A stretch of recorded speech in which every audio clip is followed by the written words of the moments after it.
ஆண்டவராக இயேசு கிறிஸ்துவின் நாமத்தில் என் அன்பின் வாழ்த்துக்கள். இந்த காலை வேளையிலையும் உங்களை சந்திப்பதில் மகிழ்ச்சி அடைகிறேன். இன்றைக்கு நம்முடைய தியானத்திற்காக நாம் தெரிந்து கொள்கிற வேத வசனம் மத்தேயு எழுதின சுவிசேஷம் 9ஆம் அதிகாரம் 36ஆம் வசனம். அவர்கள் மேல் மனதுருகினார். இயேசு திரளான ஜனங்களை கண்டு மெய்ப்பனில்லாத ஆடுகள், சோர்ந்து போயிருக்கிறார்கள், தோய்ந்து போயிருக்கிறார்கள் என்று அவர்களை கண்டு அவர்கள் மேல் மனதுருகினார். நாம் தேவனுடைய சமூகத்தில் வரும்பொழுதெல்லாம் நம்மை அக்கறையோடு பார்த்து, பாசத்தோடு நம்மை விசாரித்து நம் மேல் மனதுருகிற ஒருவர் இருக்கிறார் என்றால் அவர்தான் நம்முடைய கர்த்தராகிய இயேசு கிறிஸ்து. அவர் நம்மேல் மனதுருக்கும்படி நமக்காக அவர் செய்திருக்கிற காரியங்கள் பெரியது. நாம் நினைக்கிறோம், நம்முடைய பொருளாதாரம், என்னுடைய சுகம், என்னுடைய பலன், என்னுடைய நன்மை, எனக்கு இது இருந்தால் என்று பல காரியங்களிலே நாம் சோர்ந்து போய்விடுகிறோம். நல்ல BMW கார் வைத்திருக்கிற மனிதரை பார்த்து, அந்த நல்ல உயரகமான கார் அவர் வைத்திருப்பார். ஆனால் அவர் சொல்லுவார், அதைவிட நான் ஜாக்குவார் வாங்கினால் நலமாயிருக்கும், அதைவிட நான் புகுடி வாங்கினால் நலமாயிருக்கும், அதைவிட நான் ஃபெராரி வாங்கினால் நலமாயிருக்கும். இப்படி அவர்கள் பல உயர் ரகமான வாகனங்களை எண்ணிக்கொண்டிருப்பார்கள். அதில் ஒரு சோர்வு. நல்ல ஒரு வீடு இருக்கும், அந்த வீட்டை அதில் மகிழ்ச்சி அடைய மாட்டார்கள். அவர்கள் சொல்லுவார்கள், ஒரு பெரிய பங்களாவாக இருந்தால் நல்லா இருக்கு, அந்த பங்களா இருந்தாலும் ஒரு பெரிய பேலஸ் அவுட் ஹவுஸோடு இருந்தால் நல்லா இருக்கு, ஒரு பெரிய பேலஸ் இருந்தாலும் எனக்கு அமெரிக்காவில் இருக்கிற ஒயிட் ஹவுஸ் போல் எனக்கு வேணும். பாருங்கள், நம்முடைய ஆசை எல்லாவற்றையும் அப்படியே விரும்பிக் கொண்டே போகும். ஆனால் ஜனங்கள் சோர்ந்து போயிருப்பார்கள். ஒவ்வொரு நாளும் தங்கள் வாழ்வாதாரத்திற்கு மற்ற காரியங்களில் சோர்வடைந்து இருப்பார்கள். அந்த மக்களை பார்த்த உடனே இயேசு மனதுருகுகிறார். அந்த மக்களை பார்த்த உடனே இயேசு இறங்குகிறார். ஏன் இறங்கணும்? அவன் சோர்ந்து போய் அவன் தவித்து வாழ்கிறது அவருக்கு பிரியம் அல்ல. சோர்ந்து போகிறவனுடைய ஆத்துமாவை அவர் காக்கிறார் என்று வேதம் சொல்லுகிறது. எனவே அவர்கள் மேல் மனதுருகினார்.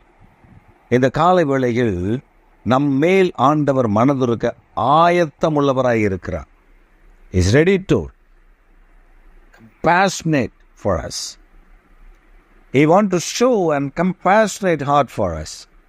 ஆண்டவர் தம்முடைய மனதுருக்கமான இருதயத்தை நமக்கு காண்பிக்க ஆண்டவர் விரும்புகிறார். நாம் தேவ சமூகத்தில் வரும்பொழுது சோர்வடைந்து விடுகிறோம், பலவீனத்தை போல இருக்கிறோம். சில நேரங்களில் பாருங்கள், நமக்கு என்னதான் கர்த்தர் நன்மை செய்தாலும் நமக்கு ஒரு மகிழ்ச்சி இருக்கவே இருக்காது. ஆனால் வேதம் நமக்கு தெளிவுபடுத்துகிறது. என்ன தெரியுமா தெளிவுபடுத்துகிறது? அவர் நம்மை ஆற்றி தேற்றி அரவணைக்கிற கர்த்தர் என்பதாக. திரளான ஜனங்களை அவர் பார்க்கிறார். மெய்ப்பன் இல்லை, அவர்களை வழிநடத்த ஆட்கள் இல்லை. இன்றைக்கு கூட நாம் ஒரு சில ஊழியர்களை பார்க்க முடியும். ஒரு சிலர், எல்லாரையும் நான் சொல்லலை, ஒரு சிலரை பார்க்க முடியும். ஜனங்கள் மெய்ப்பனில்லாமல் தவிக்கிறதை நாம் காண முடியும்.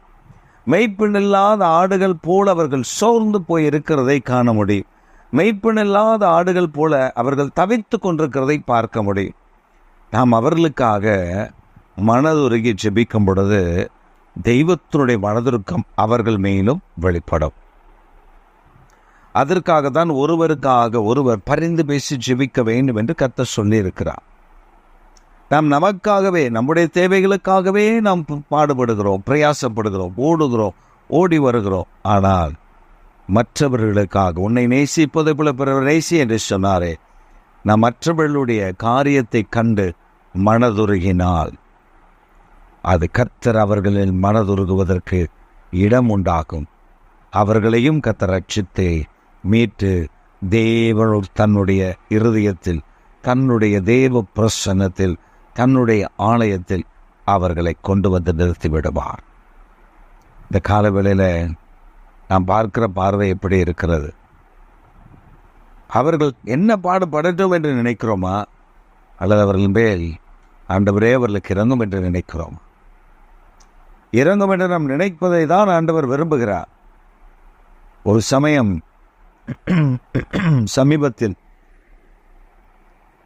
ஒரு மனிதனுடைய குடும்பத்தில் பெரிய பிரச்சனை, ஜலம் பிரவாகம் போன்ற பிரச்சனை நடக்கிறது. அந்த பிரச்சனைக்கு நடுவில் அந்த குடும்பத்தாரை பார்க்க போன ஒரு சகோதரி அந்த பிரச்சனையை ஊரெல்லாம் தூற்றி விட்டார். அவங்க வீட்டில் எப்படி நடக்குது, அவங்க வீட்டில் அப்படி நடக்குது, அவங்க வீட்டில் எப்படி நடக்குது என்று யார்கிட்டயே போய் சொல்லி பஞ்சாயத்துக்கு ஆளை சேர்த்துட்டா. எனக்கு வருத்தம் தான். அந்த வீட்டில் நடக்கிற பிரச்சனை மனைவி புருஷனுக்கு இடையில நடக்கிறது. முடிந்தால் நீ சமாதானப்படுத்து, இல்லை என்றால் அவர்களுக்காக ஜெபம் பண்ணு. நீ ஜெபித்திருந்தால் ஆண்டவர் அதை ஒன்றுமில்லாமல் மாற்றியிருப்பார். நீ நன்மை செய்கிறதாக நினைத்து ஊரெல்லாம் போய் தூற்றி விட்டாய். இப்போ அந்த குடும்பம் வெளியே தலை காட்ட முடியாது.